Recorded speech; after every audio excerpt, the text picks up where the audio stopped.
अच्छा, इस क्वेश्चन में डाउट है आपको। ठीक है, ट्राई करते हैं।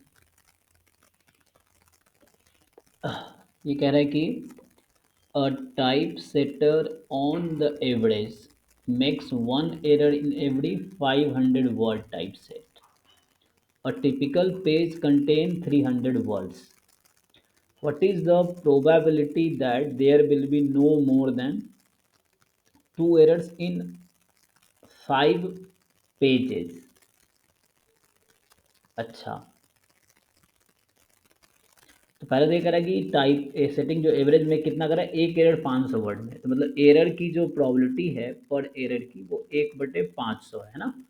और टिपिकल पेज कंटेन 300 वर्ड, तो एक पेज में, तो एरर क्या है, one error in every 500 words. अच्छा, 500 वर्ड में एक एरर करता है, 100 500 words. A typical page contain 300 words, और एक पेज में 300 वर्ड हैं। ओके, इसमें टोटल 300 वर्ड्स हैं। तो what is the probability that there will be no error, no more than two error in 5 pages? तो 5 पेजेस में एक भी एरर नहीं होगा। ओके, तो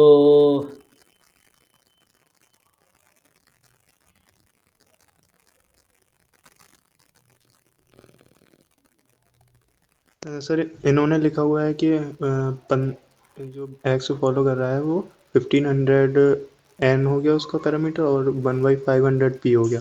जी, ये चीज़ समझ नहीं आई, 500 कैसे हो गया? क्योंकि अगर एक पेज है तो 1,1/500 है, 5 पेज है तो 5 होना चाहिए ना। नहीं नहीं, वो वन का मतलब ये लिया है कि एक्स ले रहा है नंबर ऑफ एरर्स। एक्स जो है नंबर ऑफ एरर्स हैं, ठीक है ना। तो ये क्या बोल रहा है आपके पास कितने एरर हो सकते हैं, तो one error, number of error in one page लिया है ना वो sir. Number of x. Error in one page. ठीक है, हाँ, in one page, in one page.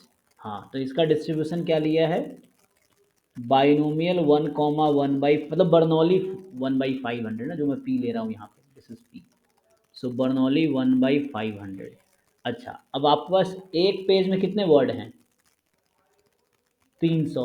One page में 300 वर्ड्स हैं। हाँ, और 5 पेज में कितने वर्ड हो गए टोटल, 1500 हो गए। 1500 हो गए। तो इसके हिसाब से एक पेज में 300 वर्ड है, तो 5 पेज में 1500 वर्ड हैं। तो 1500 वर्ड में ऑन एंड एवरेज कितनी गलतियां होंगी, 3 गलतियां होंगी, है ना। जैसे उसने बोला 500 पेज में कितनी गलतियां, एक मिस्टेक हाँ, ऑन। एक पेज में 1/500 है। नहीं नहीं, समझे 5। नहीं, पहला लाइन पढ़ो। अच्छा सॉरी, पहला लाइन क्या था, on the average makes one error in every 500 words, है ना, पहला लाइन। क्वेश्चन का फर्स्ट लाइन क्या कह रहा है, on the average makes one error in every 500 words. है ना। तो 500 वर्ड में एक गलती करता है वो, तो 1500 वर्ड में ऑन एन एवरेज कितनी गलती करेगा, 3। 3। तो मीन ऐसे अगर टोटल सुना 3 हो जाएगा। तो देखो, इसका सॉल्यूशन ठीक है, समझ सकते हैं ना, तो छोड़ भी सकते हैं ये। इसने 1500 क्यों कर दिया, पर वर्ड कर दिया ना, ये चीज़ है। हाँ, एरर इन 5 पेजेस।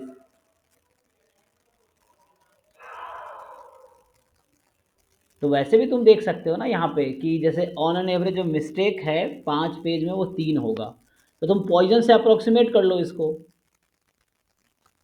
जैसे सीधा सीधा सोचो, हमने हाँ सर, कहा वो तो हो जाएगा।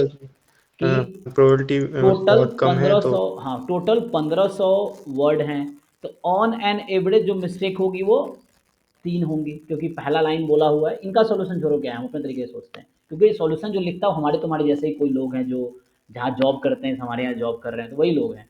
तो ये कहीं ना कहीं से एमएससी किए हैं, इस तरह से लोग हैं, तो वो गलती वो भी कर सकते हैं। तो हमें मेन समझना है कॉन्टेक्स्ट क्या है। तो 500 वर्ड पे एक गलती है, तो ये हो गया। तो इसको अप्रोक्सीमेट कर लो, तो x मान लो, मैंने रैंडम वेरिएबल y बोल देता हूँ, y is number of mistakes in 5 pages. तो y का distribution you can approximate as Poisson 3। अगर वो बाइनोमियल भी होता तो उसको हम लोग अप्रोक्सीमेट कर सकते हैं किससे? पॉइजन से। अगर बाइनोमियल ले तो पॉइजन से, तो इससे कर लो सॉल्व। ऑप्शन देख के आइडिया लग रहा है कि कहीं ना कहीं पॉइजन होगा, क्योंकि ऑप्शंस में ऐसा है। So probability y is equal to 3 निकालो, क्या e की पावर -3। सर अब तो हो जाएगा ये हाँ आंसर। वही। तो आप ऐसे सीधा सीधा सोचो कि 500 वर्ड में एक गलती, तो 1500 वर्ड में 3 गलती। ऑन एन एवरेज बोला, मतलब खुद ही ऑन एन एवरेज का मतलब मीन बोलना चाह रहा है। तो मीन 3 है, तो पॉइजन से कर दो। आपको पूछा है y less than equal to 2 पूछा है ना, कि 2 error in at more than 2 errors, more than 2 errors there will no more than 2, मतलब स्ट्रिक्टली लेस देन 2। अच्छा, नो मोर देन, तो लेस देन इक्वल टू 2, ठीक है। हाँ, आप तो कर लेंगे। अब 0, 1 और 2 आप खुद से सोचने की कोशिश करेंगे ना, तो इनका लिखने का तरीका अलग है। इसने क्या किया है कि अच्छा, पहले इसने बाइनोमियल पर वर्ड ले लिया, 1500 1/500, तो एनपी इन्होंने पर वर्ड का लिया है। हाँ, तो उसको जो शुरू में जहाँ वो मिस्टेक है, जहाँ बाइनोमियल ये लिखा है ना 1,500, तो जो नोटेशन ये चल रहे हैं इनके हिसाब से 500, 1/500 होना चाहिए। जो आप सोच रहे हैं वो सही सोच रहे हैं आप, उसमें गलती किया है। जैसे अगर नंबर ऑफ एरर पर पेज है, तो पर पेज में तो या तो ऐसा सोचे ये, लेकिन पर पेज का फिर प्रॉब्लम है कि पर पेज में 300 ही वर्ड है, 300 1/500 लेना पड़ेगा इसको, पर पेज का लेगा तो ये चीज़ है। ठीक है ना, तो ये ऐसा लेना पड़ेगा, पर पेज लेंगे ना, तो बाइनोमियल 300 1/500 ये कर सकते हैं एक्स को, क्योंकि एक ठीक है पेज सर, में। दूसरा वाला क्वेश्चन लिख लेना। हाँ, दूसरा देखो, जो सेकेंड है कि x1 x2 IID poison lambda है, ठीक है। सर इसमें ऑप्शन बी बता दीजिए, हाँ, जो बी इन्होंने नहीं सॉल्व है। किया। बी तुम उसको प्रूव कर सकते हो क्यों नहीं है। बी और नहीं सी सर, वही समझ। सफिशिएंट नहीं है, इसको प्रूव करने के लिए डेफिनेशन से जा सकते हैं हम लोग, क्योंकि ऐसे सर थोड़ा। जैसे इन्होंने किया हाँ, हुआ है t इज इक्वल टू 2 पे निकाला है, ये समझ नहीं आया ये क्या। अच्छा, देखो होता क्या है, आप चलो मैं आपको बताता हूँ कि t बराबर 2, कौन सा आप कर बी करना चाह रहे हैं, बी है x1 + 2 x2, चलो x1 + 2 x2 is sufficient estimator of theta if and only. पता है ये डेफिनेशन क्या है, याद है थोड़ा बहुत? ऐसा कंडीशनल डिस्ट्रीब्यूशन ऑफ टी हाँ, यस, इज अनबाइज्ड, नहीं, is free of theta. Free of theta, sorry. ये डेफिनेशन है फ्री ऑफ। सफिशिएंट का, कि अगर टी सफिशिएंट होगा थीटा का, अगर ये जो कंडीशनल पीएमएफ निकाल रहा हूँ x1 x2 का, given T is equal to T is free of theta. तो बताओ यहाँ से टी का सपोर्ट क्या है, x1 तो हो सकता है पॉइजन है ना, तो 0 1 2 डॉट डॉट डॉट कुछ भी, x2 भी पॉइजन है, 0 1 2 डॉट डॉट डॉट कुछ भी। तो मुझे बताओ टी जो है x1 + 2 x2, और ये होगा फॉर ऑल, है ना, जो भी टी गिवन होगा उसके लिए, चाहे टी आप कुछ भी दे दो। तो मान लो इसकी वैल्यू 0 1 2 कुछ भी हो सकती है ना, टी का सपोर्ट क्या हो सकता है, कुछ भी हो सकता है। तो इन्होंने देखो, जब गलत प्रूफ करना होता है तो एक एग्जाम्पल काफ़ी होता है ना। अगर मुझे दिखाना है ये सफिशिएंट नहीं है,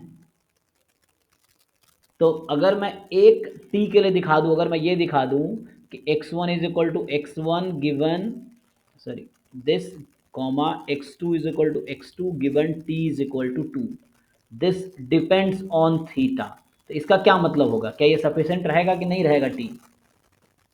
नहीं। बस वही किया उसने। ओके। आप 2 की जगह 1 भी रख के चेक कर सकते हो, लेकिन 2 एक ऐसा एग्जाम्पल है, क्योंकि अगर ये फ्री होता फॉर ऑल टी, जो कि टी सपोर्ट में हो सकता है, चाहे टी कुछ भी ले लो आप, उसके लिए ये वैल्यू फ्री ऑफ थीटा रहेगी। ठीक है ना, तो इसने 2 के लिए दिखाए हैं, ये बुक में भी स्टैंडर्ड मिल जाएगा आपको प्रूफ, जनरली ये प्रूफ ऑलरेडी है, आप किस बुक में देख सकते हैं, विकर वैद्य में भी है। प्रूफ है। हेलो, हाँ जी, हाँ अभी तो क्लास में हूँ, बताओ। हाँ ठीक है, मैं भेज दूंगा 2-3 मिनट। हाँ अभी देख लेता हूँ, अभी करता हूँ। हाँ बताओ। हाँ, ये क्लियर हुआ, समझ आया? ये प्रूफ समझ आया? प्रूफ भी लिख के दिखाऊं? समझ आ रहा प्रूफ? हाँ सर, हो जाएगा फिर तो। हाँ तो बस डेफिनेशन जो है ना, उसी पे इन्होंने इंटरप्रेट किया है कि t बराबर 2 के लिए ये डिपेंड कर रहा थीटा पे। इसका मतलब पक्का ये सफिशिएंट तो नहीं होगा। अगर सफिशिएंट होता था t मैं कुछ भी ले लूँ जो t के सपोर्ट में है, तो उसके लिए ये थीटा पे डिपेंड नहीं करेगा, फ्री होना चाहिए थीटा से।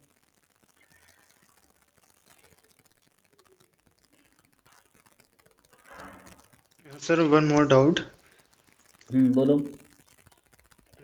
जैसे हम रैंडम वेरिएबल में चेंज करते हैं, हम्म तो उसमें जैकोबियन मेथड से जब निकालते हैं तो रेंज कैसे फाइंड करते हैं?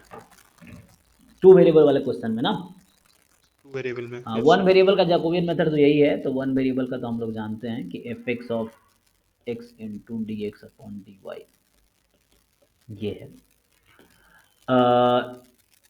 अब देखो ऐसे तो हर क्वेश्चन पे डिपेंड करता है, जो एक्स का सपोर्ट दिया होता है वो काफ़ी होता है फाइंड करने के लिए। एक्स वाई का सपोर्ट तुम इसकी बात कर रहे हो कि F of U V U comma V is equal to F X comma Y mod of Jacobian, capital J लेते हैं, इसकी बात करो। तो ये डिपेंड करता है क्वेश्चन पे। कोई ऐसा क्वेश्चन बताओ जो आपसे नहीं हुआ हो, जहाँ आप नहीं निकाल पा रहे हो। सर एक्स था यूनिफॉर्म जीरो देखो वन एंड ये वाई। बिल्कुल सेम कॉन्सेप्ट है जो चेंज ऑफ वेरिएबल कॉन्सेप्ट आता है इंटीग्रल कैलकुलस में। चेंज ऑफ वेरिएबल जो इंटीग्रल कैलकुलस में, वही कॉन्सेप्ट यहाँ भी होता है ट्रांसफॉर्मेशन ऑफ टू वेरिएबल में। सेम कॉन्सेप्ट है, वहाँ भी ऐसे ही होता है। जैसे सर बस बताओ। लिमिट में थोड़ी सी प्रॉब्लम आ रही है। हाँ कहाँ ये प्रॉब्लम आ रही है? हम्म जैसे हमने निकाल लिया जैकोबियन, जैकोबियन निकालने के बाद फंक्शन भी आ गया। उसके हम्म बाद जब लिमिट नहीं नहीं, जो उसकी एक्स वाई रखनी का थी। सपोर्ट है उसके हेल्प से ही आ जाएगा, जो भी एक्स वाई का सपोर्ट है। ठीक है सर, एक एग्जांपल है, आप लिखिए उसको बता दीजिए। हाँ जैसे बताओ एग्जांपल। एक्स जो है वो फॉलो कर रहा है uniform zero one, and Y follow कर रहा है यूनिफॉर्म जीरो वन। एक मिनट, हाँ चलो। तो एक्स फॉलो कर रहा है यूनिफॉर्म जीरो वन और वाई भी यूनिफॉर्म जीरो वन, ठीक है। और यू है हमारे पास एक्स इंटू वाई, ठीक है। एंड वी है एक्स अपॉन वाई। ठीक है। तो देखो, इसमें रेंज फाइंड करनी ठीक है नो प्रॉब्लम। तो एफ ऑफ यू भी बराबर यू कॉमा भी, फिर वही F of X comma Y mod of Jacobian. तो चलो इसका ज्वाइंट तो चूंकि ये इंडिपेंडेंट होगा, अलग अलग बताया तुमने, तो इंडिपेंडेंट होगा ये। तो ये जस्ट वन हो जाएगा ये। तो ये मॉड जैकोबियन के ही इक्वल आ जाएगा। ठीक, बस सपोर्ट की बात है, जैकोबियन निकाल लो। तो जैकोबियन के लिए यहाँ से सॉल्व करोगे तो यू इंटू भी बराबर हो गया एक्स स्क्वायर, और है। जैकोबियन आ जाएगा वन बाई टू वी। अच्छा यू अपॉन वी, लिख दो यू अपॉन वी कितना होगा वाई स्क्वायर। बोलो यू अपॉन वी कितना आएगा? U upon Y square. U upon check करो। वाई स्क्वायर आ जाएगा ओके, तो मतलब जैकोबियन निकाल दिया तुमने, कितना आया Jacobian? One by two V. चलो वन बाई टू भी आ गया, कोई दिक्कत नहीं। अब देखो, तो यहाँ से तो ये आ गया तुम्हारा F of U V U comma भी बराबर वन बाई टू भी। मेन है व्हाट इज़ द रेंज, यहाँ सपोर्ट क्या होगा यू भी का। तो कोई प्रॉब्लम नहीं, आप देखो अब यहाँ से अब ग्राफ बनाओ। सो अभी एक्स वाई में ग्राफ बनाओ, जीरो वन जीरो वन, ये पॉइंट वन वन, ये तुम्हारा सपोर्ट है एक्स वाई में। ठीक, अब जरा समझो। तो इस लाइन की इक्वेशन है y बराबर जीरो, इस लाइन की इक्वेशन है y बराबर वन, इसकी इक्वेशन है x बराबर जीरो, इसकी इक्वेशन है x बराबर वन। चारों लाइन पे तुम उसकी वैल्यू निकालो। तो यहाँ मुझे रेंज चाहिए, बस मेन है मेरा रेंज क्या है। सो अब समझो फिर से। तो यहाँ पे जो मेरे पास u था वो आपने बताया x इंटू वाई, वी था x अपॉन वाई। ठीक, चलो। तो अगर जब अब मैं ग्राफ बनाना चाहता हूँ u और v में, ठीक, तो मान लो जब y जीरो है तो बताओ u की वैल्यू कितनी है, v की वैल्यू कितनी है? जब y जीरो है तो u की वैल्यू कितनी है और v की वैल्यू कितनी है? वाई जीरो है तो यू हो गया जीरो, अब और वी हो गया इन्फिनिटी। इन्फिनिटी। ओके, तो u हो गया जीरो, तो u बराबर जीरो की ये लाइन है, और v हो गया इन्फिनिटी। उसका ग्राफ नहीं बना सकते, कोई दिक्कत नहीं। जब x बराबर जीरो हो रहा है तो क्या हो रहा है? तब 0 0 आ जाएंगे दोनों। दोनों 0 0 आ जाएंगे, तो ये भी लाइन आ जाएगी, ये भी आ जाएगी, ठीक है। अब जब, तो ये तुमने कर दिया, अब y बराबर 1 रख के देखो क्या होगा।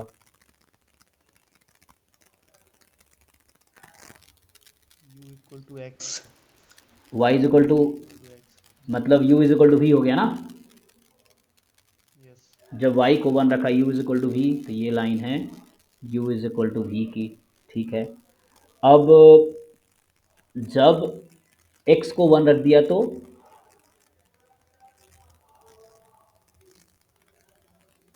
एक्स को 1 रख दिया u इक्वल टू v आया। नहीं, y को 1 रखा तो अब y को 1 रखो, नहीं नहीं, x y y को को 1 1 रखा तो u is equal to V आया ना। अब x को 1 x रखो। को 1 रखेंगे तब u equal to y and v equal to 1/y। हाँ, u is equal to Y, V is equal to 1/y। तो यहाँ से क्या रिलेशन आएगी, u भी बराबर 1। हाँ u v बराबर 1। अच्छा ठीक है।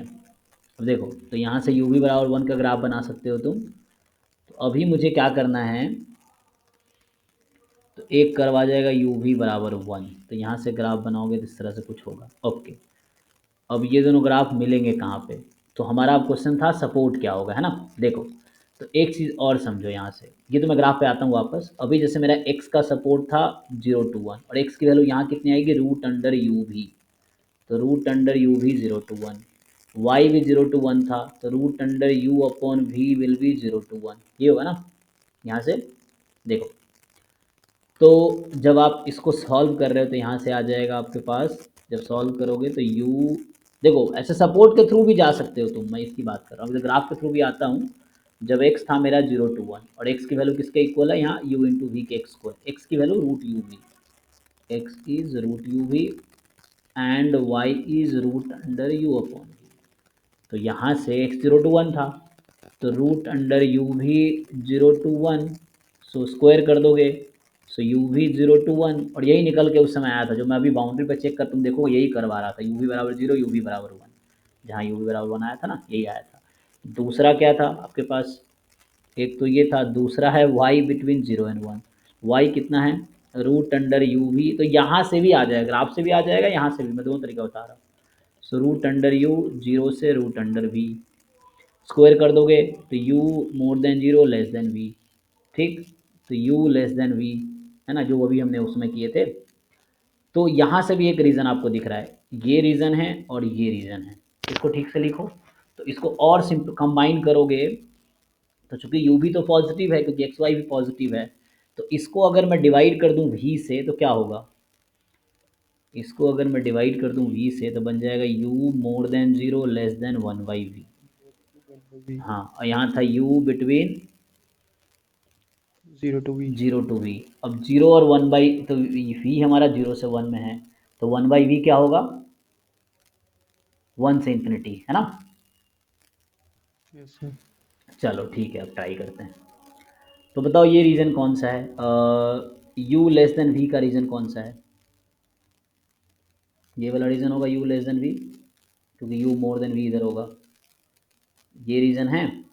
अच्छा, अच्छा एक चीज़ और देखो तुम, कि जो u की वैल्यू वो कहाँ से कहाँ तक होगी, जैसे आपने बताया था u is x into Y, V is x upon Y, थोड़ा सा एनालिसिस चाहिए यहाँ पे। तो x 0 से 1 के बीच है, y 0 से 1 के बीच है, तो u का रेंज कहाँ से कहाँ तक होगा, 0 से 1। 0 से 1 ही रहेगा, तो u का रेंज तो 0 से 1 ही रहेगा, तो 1 के आगे नहीं जाएगा, ये वही लाइन है 1 पाई, ये 1 पे इंटरसेक्ट करेंगे दोनों, ठीक है। तो तो ये 1 पे इंटरसेक्ट करेंगे, तो u तो 0 से 1 में ही रहेगा। अब v का सोचो, देखो यहाँ v जो x अपॉन वाई, v का रेंज क्या हो सकता है, ये y डिनोमिनेटर में है, y अगर 0 को अप्रोच करेगा तो v इन्फिनिटी को अप्रोच कर जाएगी, है ना। और अगर x 0 हो गया 0 से तो इन्फिनिटी। 0 से इन्फिनिटी में कुछ भी हो सकती है। तो देखो ये रीज़न तुम्हारा निकल के आ गया, this is the reason of support. अब इसको लिखोगे कैसे, देखो अब कैसे लिखोगे, ये सपोर्ट जो ग्राफ मैंने अभी ब्लैक में बनाए हैं, this is the support of U V, ये यू वी का सपोर्ट है। अब इसको कैसे लिखना चाहोगे, तो यहाँ दो रीज़न बनेंगे, ठीक है। यहाँ देखो ये ब्रेक होगा, या वैसे लिख सकते हो अगर चाहो तो, है ना, कि ऐसे बनाना चाहो तो चलेगा। तो इसमें क्या होगा कि जो v है वो 0 से 1/u तक है, नहीं v कहाँ से, u से ना, u से स्टार्ट हो रहा है ना v, तो ये मैं y एक्सिस बना रहा हूँ, y v है, तो 0 से 1/u तक है, और u जो है वो 0 से 1 है, ये है ना, ये हो गया।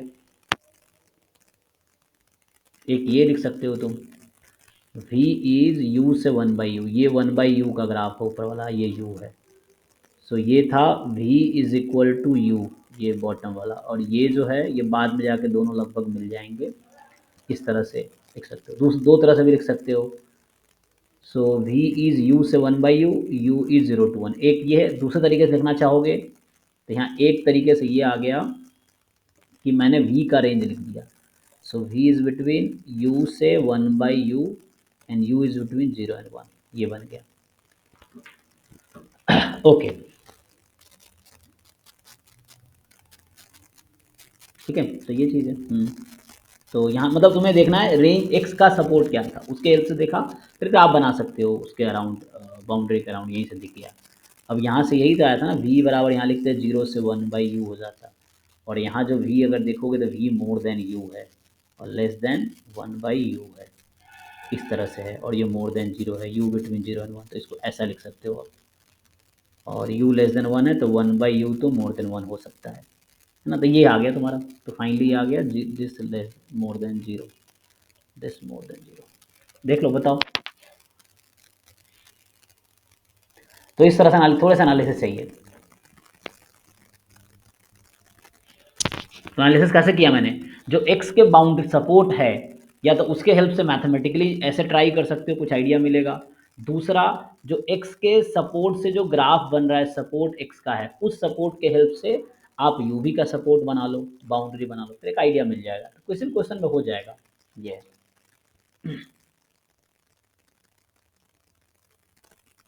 बताओ और कोई डाउट हो तो। सर nth ऑर्डर स्टैटिस्टिक और फर्स्ट ऑर्डर स्टैटिस्टिक का जो डिस्ट्रीब्यूशन होता है यूनिफॉर्म के लिए, तो हमें पता है बीटा को फॉलो करता है वो। हम्म। लेकिन सर जब डिफरेंस का आता है, अगर एक्स कोई रैंडम वेरिएबल है जो यूनिफॉर्म 0 1 को फॉलो कर रहा है, हम्म। तो इसमें उसके जो ऑर्डर स्टैटिस्टिक्स होंगे उनका जो डिफरेंस होगा वो beta R, beta N minus R ऐसे कुछ आता है जी जी, कोई वैसा ही डिफरेंस का होता है, सर। हाँ कोई दिक्कत नहीं, डिफरेंस भी वैसे ही आ जाएगा। बट सर कोई अदर डिस्ट्रीब्यूशन के लिए निकालना है तो कैसे निकालेंगे, वो समझ नहीं उसके लिए आपको ज्वाइंट लिखना पड़ेगा, ज्वाइंट से फिर आएगा, अगर वैसे डिफरेंस का लिखना है तो इसका भी आएगा R minus S N minus R minus S plus 1, ये आ जाएगा, जहाँ ये ज़रूरी है कि आर बड़ा हो एस से, तब जाके ये डिस्ट्रीब्यूशन फॉलो करेगा। बाकी के लिए ड्राइव करना पड़ेगा, ये थोड़ा थ्योरम देखना पड़ेगा बुक में, ऐसे डायरेक्ट कोई आई थिंक इसके लिए तो नहीं है, यूनिफॉर्म के लिए ज़्यादा यूज़ होता है, ये है। सर एक्सपोनेंशियल के लिए भी है क्या? हाँ, इसका भी दिखा तो था मुझे।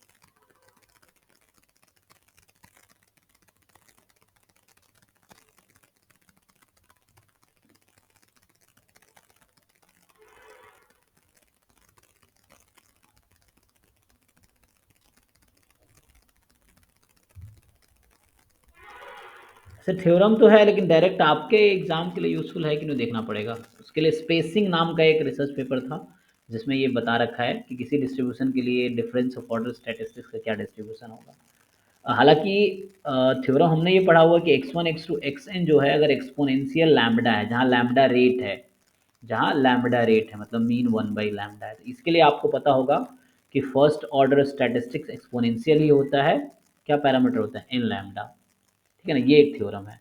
nth ऑर्डर स्टैटिस्टिक्स का डायरेक्ट कोई थ्योरम नहीं है। तो ये एक थ्योरम जो एग्ज़ाम में आए हैं फ्रिक्वेंटली आपके एक्सपोनेंशियल के लिए। बाकी डिफरेंस के लिए एग्ज़ाम में आया नहीं है directly, but we can try.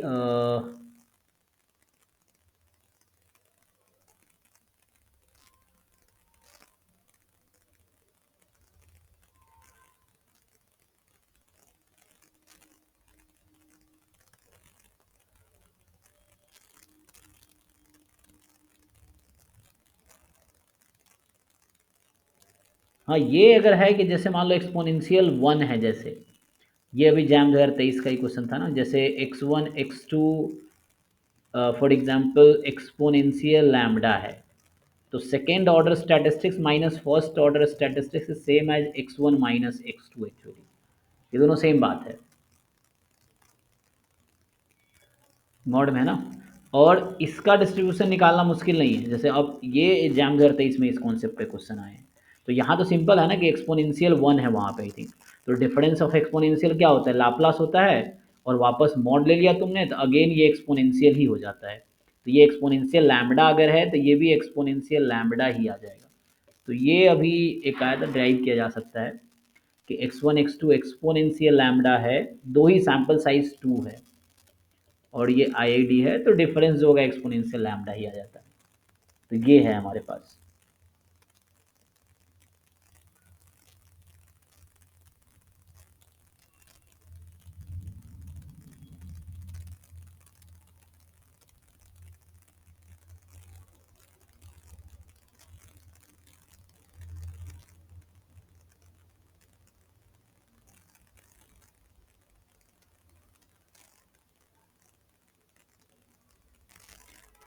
अच्छा, तो ये कह रहा है कि फर्स्ट ऑर्डर तो ठीक है, इट्स फाइन, फर्स्ट ऑर्डर के लिए।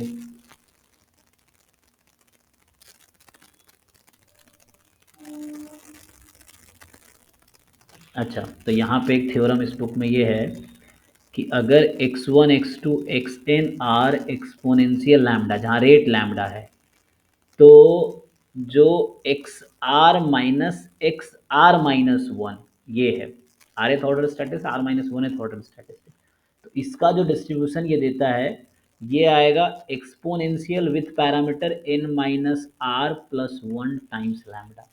तो ये एक रिजल्ट है। तो इस सब रिजल्ट पे एग्जाम में क्वेश्चंस मिल सकते हैं। अब यहाँ n को अगर मैं 2 कर दूं और r को अगर आप 2 ही कर दो, तो देखो फिर तो इजी जो मैं लिखा पहले वही आ जाएगा, एक्सपोनेंशियल लैम्बडा ही आ जाएगा। मतलब ये वाला जो थ्योरम है, ऊपर वाला थ्योरम जो है, ये स्पेशल केस हो गया लास्ट नीचे वाले थ्योरम का। देखो second last theorem is a special case of last theorem, ये चीज़ है।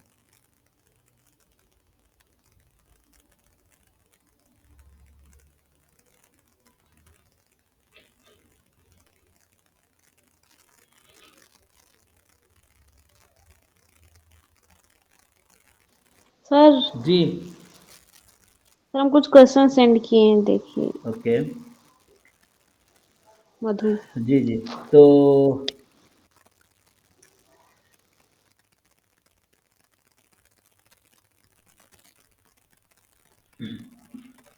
ठीक है, जिनके डाउट्स हैं यू कैन आस्क, है ना। तो देखो इसमें क्या है, आपने जो भेजे हैं, पहला है the probability that a light bulb will fell on any given day is this probability, तो P दे रखा है 0.001।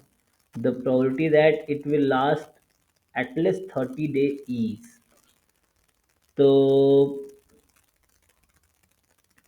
कोई बल्ब फेल हो जाएगा गिवन डे, उसकी प्रोबेबिलिटी ये है। और ये कहना चाह रहा है कि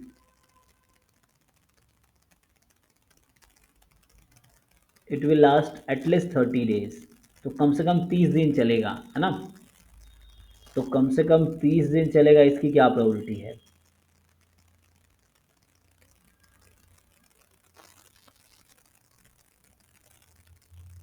तो इसका मतलब ये हुआ कि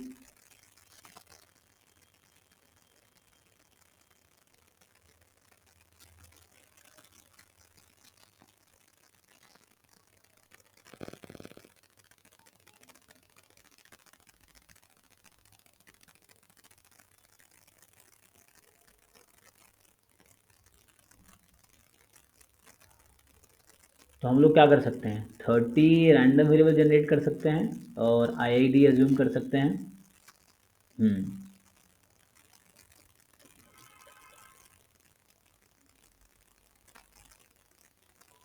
या फिर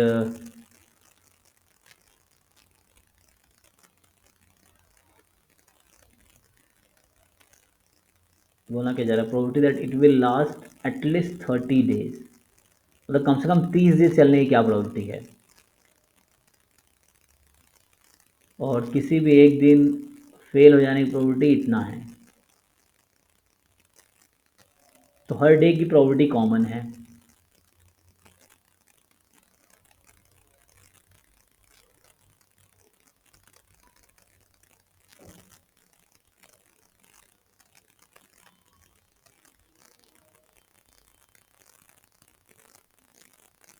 तो अगर मैं किसी डिस्ट्रीब्यूशन लगाने की कोशिश करूँ तो कौन सा डिस्ट्रीब्यूशन यहाँ लगा सकते हैं?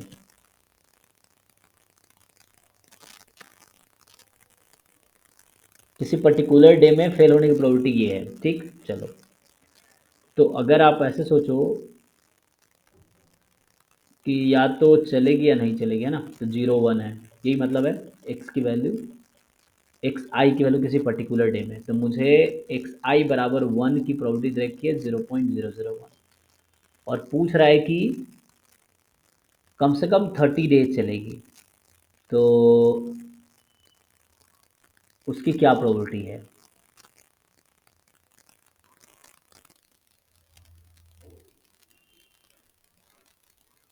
तो मतलब सर इसका सॉल्यूशन दिया था लेकिन समझ नहीं आया था। एक मिनट, इसको ट्राई करता हूँ मैं अपने तरीके से।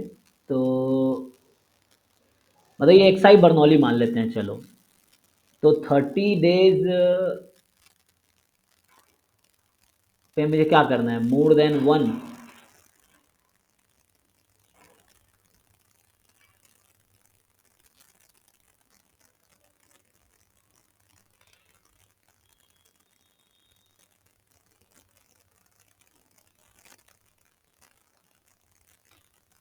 कम से कम 30 दिन चाहिए। कि एक्सपोनेंशियल से करें, इसमें पी का क्या रोल है एक्सपोनेंशियल से, कि एक्सपोनेंशियल तो नहीं होना चाहिए, है ना। जनरली इस तरह के क्वेश्चन पॉइजन प्रोसेस में आते हैं जो गेट में है, लेकिन यहाँ पे अ bulb will fell on any given day, किसी एक दिन में फेल होने की प्रोबेबिलिटी ये है। तो क्या प्रोबेबिलिटी है कि वो 30 दिन तक चलेगी, कम से कम 30 दिन तक चलेगी। सो 30 दिन तक चलने का क्या मतलब है कि पहले दिन, दूसरा दिन, तीसरे दिन, है ना, इस तरह से 30 डेज तक चलती रहेगी, एंड सेकेंड एंड थर्ड।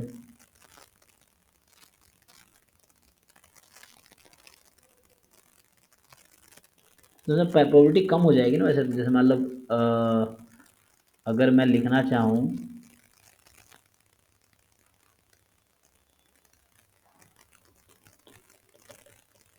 मान लो फर्स्ट दिन, तो इसकी वैल्यू 30 जो है, तो इसका सपोर्ट क्या होगा, तो सपोर्ट 0 30 होगा।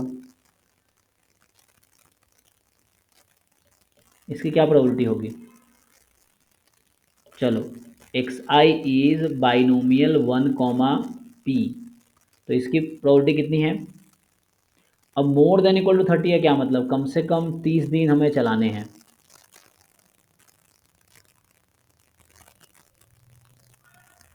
The life time of bulb is more than 30 days, यही कहना चाह रहा है ना। और किसी एक दिन की प्रोबेबिलिटी दे रखी है आपको फेल होने की, तो 30 दिन बाद फेल होगी।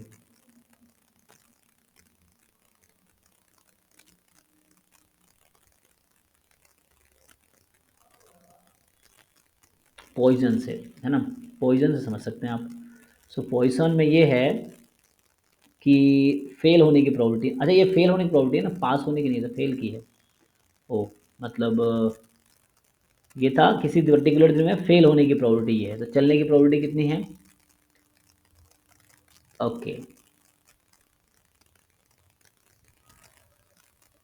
नहीं ठीक है, देखो, तो ये ऐसा इसका अप्रोच होगा एक्चुअली। इसने बोला फेल होने की ना, तो फेल होने की मतलब क्या है वैल्यू, मैं क्या बोलूँ इसको, कि एक्स आई बराबर 0, है ना। फेल होने का मतलब यही है कि नहीं चलेगी, इसकी probability 0.001, any day, fail on any day, it will fail after 30 days.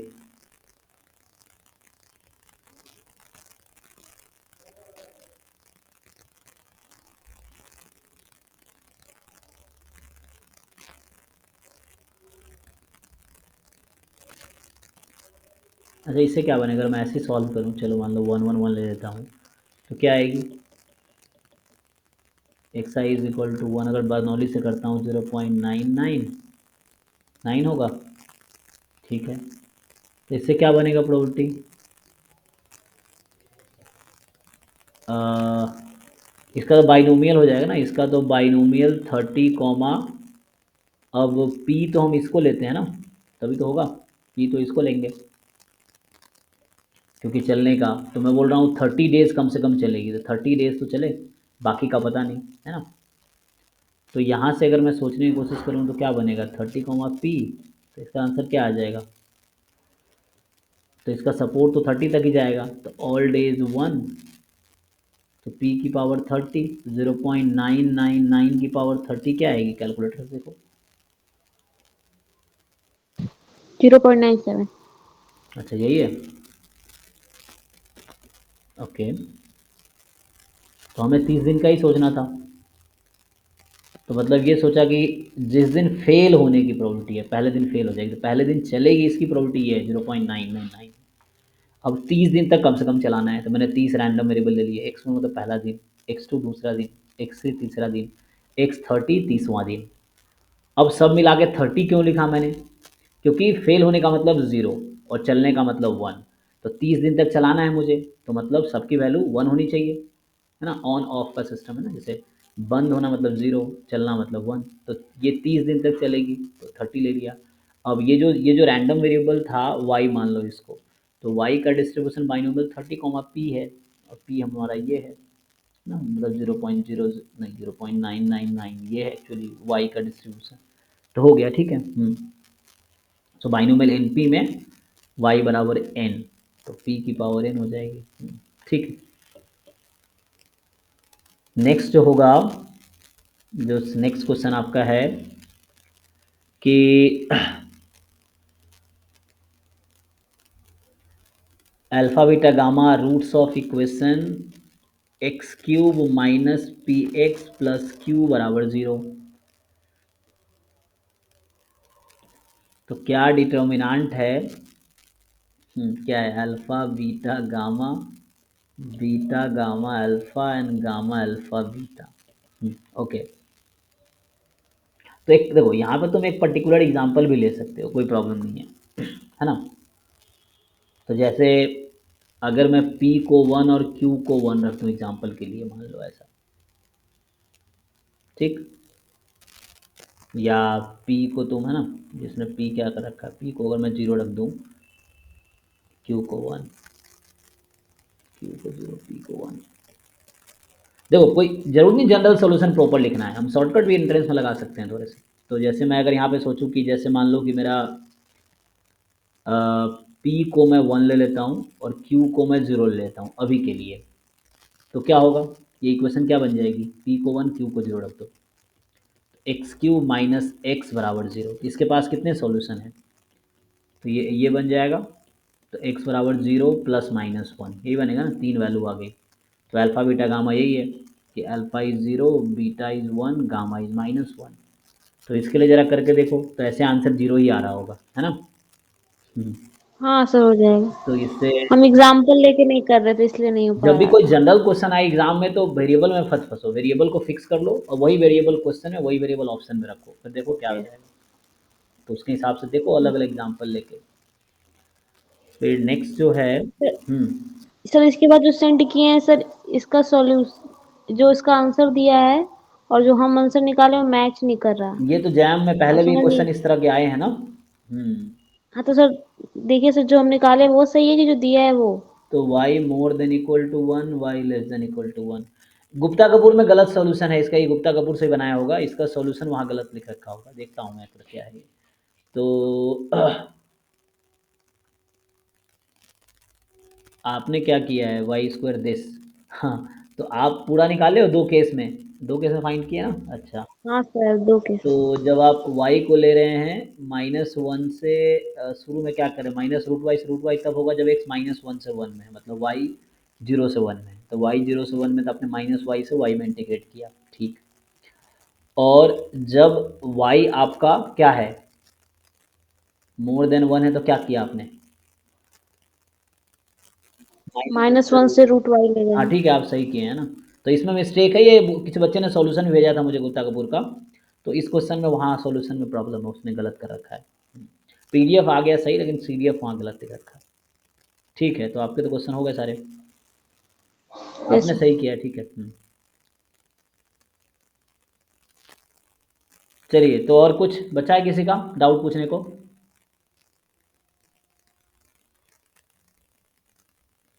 Sir मेरा क्वेश्चन है, बोलिए।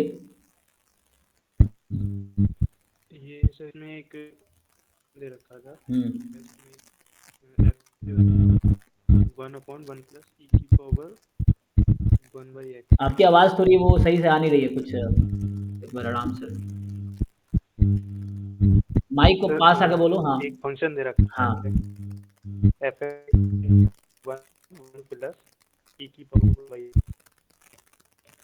1 प्लस ई की पावर नहीं, 1/(1+e⁻1/x)। जी।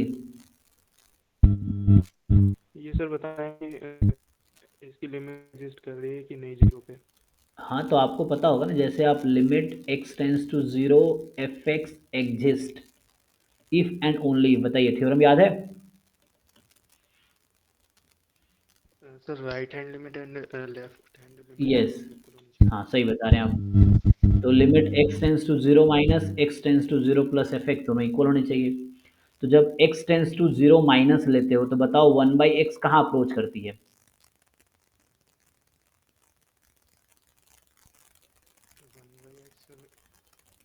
इंफिनिटी पे जाएगी। कौन सी इन्फिनिटी, प्लस वाली इन्फिनिटी या माइनस वाली इन्फिनिटी? माइनस। आपको 1/x का ग्राफ पता है? देखो ध्यान से, ये ग्राफ है और ये ग्राफ है। तो जब x 0 के थोड़ा लेफ्ट में होगा तो y माइनस इन्फिनिटी हो जाएगी, और x 0 के थोड़े राइट में होगा तो वैल्यू y की प्लस इन्फिनिटी हो जाएगी। तो यहाँ दिक्कत क्या है, जब x टेंस टू 0 माइनस होगा, देखो, तो x की 1/x हो जाएगी माइनस इन्फिनिटी। जब x टेंस टू 0 प्लस होगा तो उस केस में 1/x हो जाएगा प्लस इन्फिनिटी, ठीक। तो इसको आप पुट कर लो आप। सर यही प्रॉब्लम थी। हाँ, तो ये ध्यान रखना है, ग्राफ ये है इसका, देखो ये। तो जब x 0 के राइट में है तो प्लस इन्फिनिटी होगी, जब x 0 के राइट में लेफ्ट में है तो माइनस इन्फिनिटी होगी, इस तरह से, ठीक है।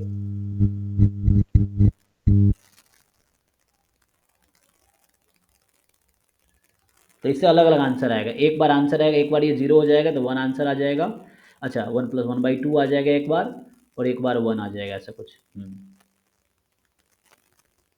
अच्छा, एक बार इन्फिनिटी होगा 0 आ जाएगी, जब 1/x इन्फिनिटी हो गई तो इन्फिनिटी 1 प्लस इन्फिनिटी इन्फिनिटी, तो एक 0 आ जाएगी, एक 1/2 आ जाएगी। हाँ, देख लेना एक बार, जस्ट पुट कर लेना, एक बार माइनस इन्फिनिटी, एक बार है ना 1/x को, एक बार इन्फिनिटी, एक 1 है, एक 1 है, एक 0। हाँ, अलग अलग आएगा, मतलब लेफ्ट हैंड लिमिट इक्वल नहीं आएगा राइट हैंड लिमिट के, इसीलिए ये लिमिट एग्जिस्ट नहीं करेगी, तो yoga does not exist, answer इसका। ठीक है, डन। ठीक है सर। चलो ठीक है, थैंक यू, गुड नाइट।